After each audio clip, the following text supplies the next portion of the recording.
پاکستان مسلمانان برصغیر کی جدوجہد کا نتیجہ۔ پاکستان کی تخلیق ایک زبردست اور مسلسل جدوجہد کے بعد ممکن ہوئی۔ برصغیر پاک و ہند میں مسلمان صدیوں سے حکمرانی کرتے آ رہے تھے کہ یورپی اقوام نے ادھر کا رخ کیا۔ انگریز تجارت کی غرض سے آئے اور برصغیر کے عوام کے باہمی اختلافات سے فائدہ اٹھا کر اقتدار پر قابض ہو گئے۔ ٹیپو سلطان اور نواب سراج الدولہ کو غداروں کی وجہ سے ناکامیوں کا سامنا کرنا پڑا تو انگریز پورے علاقے پر چھا گئے۔ برصغیر کو انگریزوں سے آزاد کرنے کی کوششیں یکے بعد دیگرے ناکام ہو گئیں۔ 1857 عیسوی کی جنگ آزادی کے باوجود مسلمان غلامی کی زنجیریں نہ توڑ سکے۔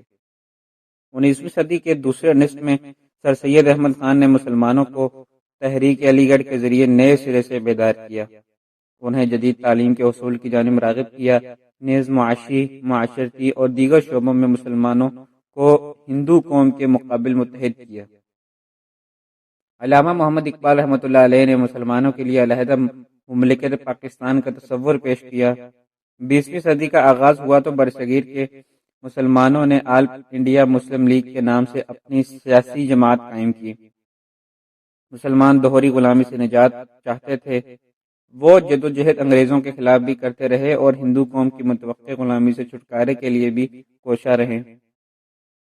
ہندو رہنما انگریزوں کو برصغیر سے نکال کر جمہوریت کے نام پر اپنی حکومت کے قیام کے خواب دیکھ رہے تھے۔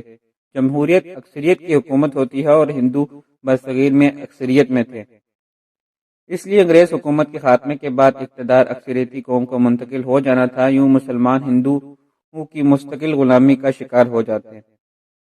آل انڈیا مسلم لیگ نے قائد اعظم جیسے جری ذہین اور بے مثل رہنما کی قیادت میں مسلمان عوام کی رہنمائی کی اور بالآخر پاکستان کے نام سے ایک آزاد اور خود مختار مملکت بنانے میں کامیاب ہو گئی۔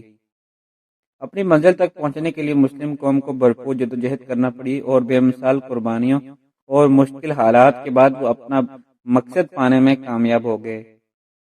پاکستان کے لیے جدوجہد میں عوام اور ان کے رہنماؤں نے بڑی قربانیاں دیں۔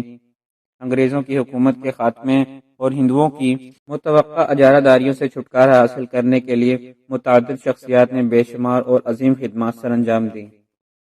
ان سرگرمیوں میں مسلم خواتین اور نوجوان طلبہ و طالبات نے بھی بھرپور حصہ لیا۔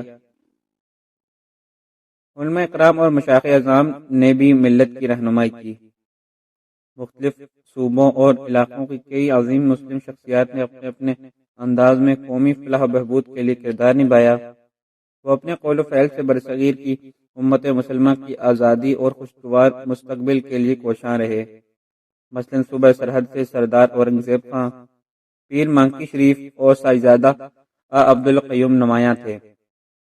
بلوچستان سے تعلق رکھنے والے قاضی محمد عیسیٰ، نواب محمد خان چوکزئی اور میر سہراب خان شہید کی خدمات قابل ذکر ہیں۔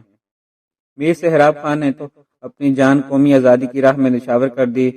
سندھ سے پیر صبغت اللہ کا نام بڑا اہم ہے، جنہوں نے ہروں کی قیادت کرتے ہوئے انگریز حکومت کے خلاف جدوجہد کی اور شہادت کا رتبہ حاصل کیا۔ سر عبداللہ ہارون اور آغا حسن آفندی جیسی عظیم شخصیات کا تعلق بھی سندھ سے تھا۔